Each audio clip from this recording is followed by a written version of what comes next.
When I get in from doing gig work, my partner always asks me the same question. Hey, my love, how was your deliveries tonight?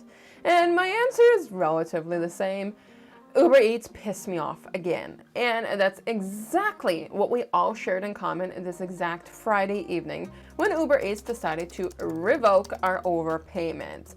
Now, was this the right thing for them to do? Should they be compensating us? Let's talk about it a little bit more. Now, here's the first thing that is very easily observed.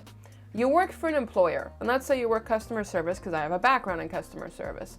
You work for an employer, you're on the phone with the customer, and the software goes down. What happens then? Do you go without actual proper payment because of the fact that the software went down? No, you get paid for that time and loss. So the way that Uber is kind of looking at this right now, these independent contractors got paid for that fare, so it doesn't matter about the fact that we screwed up. Wrong. The fact that you screwed up is a mistake that can happen. The fact of Uber, how you revoked that money, was not okay. The first step they should have taken is sending us an email letting us know all in advance that there was a glitch. Not for all of us to have it the evening on a Friday night after winding down, after doing deliveries, an email simply saying the amounts to revoke it. Second of all, hey Uber, did you give me a full detailed report of exactly how much you overpay me per fare that I made? No. You gave me a set dollar figure of $22 and some odd cents that was going to be revoked from my bank account without full details. Now, that evening, DoorDash did also have an apparent outage. The apparent outage did not overpay us drivers, but what it did do is impact us drivers. So what's DoorDash do? The common sense thing that Uber Eats lacked this evening of sending us an email and apologizing for the inconvenience. What could have Uber done, considering they allow us to be tip baited left, right, and center, is they simply could have sent us an email saying we acknowledge that we did overpay. This time we will allow that to the drivers because of the tough times you guys are facing due to inflation. Of course, Uber can't manage that. But next time this is to happen, we will revoke that money.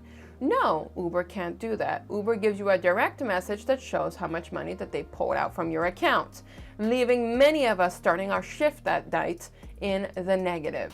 And is that okay for Uber to be doing? Absolutely not. It's garbage. And normally it's DoorDash that earns the title of Door Trash, but Uber has easily made their way to the trash basket. Now because of this, it's led a bad taste in our mouths. Now, the difference is being an independent contractor versus an employee is, yes, Uber can bully us a little bit more and say, hey, we did the right thing. You have no problems with what we did. And it's going to leave us feeling very negative about it. Because at the end of the day, they're just going to say, hey, we did a background check and we let you work and we still paid you. There's no tie-ins. So at the end of the day, has Uber technically done wrong by not giving us that money? No, they have not done wrong by not giving us that money, but they have done us wrong in so many different ways that leaving that money towards us would have been the right thing to do. Besides the over amount of tip baiting that I get all the time, I also had that evening, I had over 30 trips where the only thing that I could see is how many clients I had and how far the restaurant was.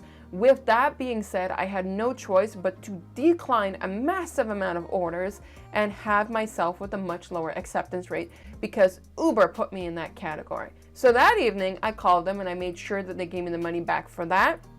And it happened to be the exact same evening where this overcompensation happened. So it kind of looks like I made up for money from that scenario, but I didn't. I was actually losing out in reality over 1 hour's pay because of Uber's mistake, and I made sure that they made that right because if I don't, nobody will. Uber will never overcompensate us drivers for anything. We have to do the work ourselves. I have realized that when it comes to these companies, that if we don't make these phone calls, no matter how long that they take, we are not going to get anywhere.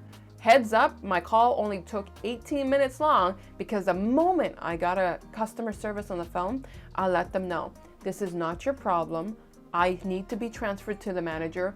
I am sorry, but I know for a fact you cannot help me. Please just transfer me.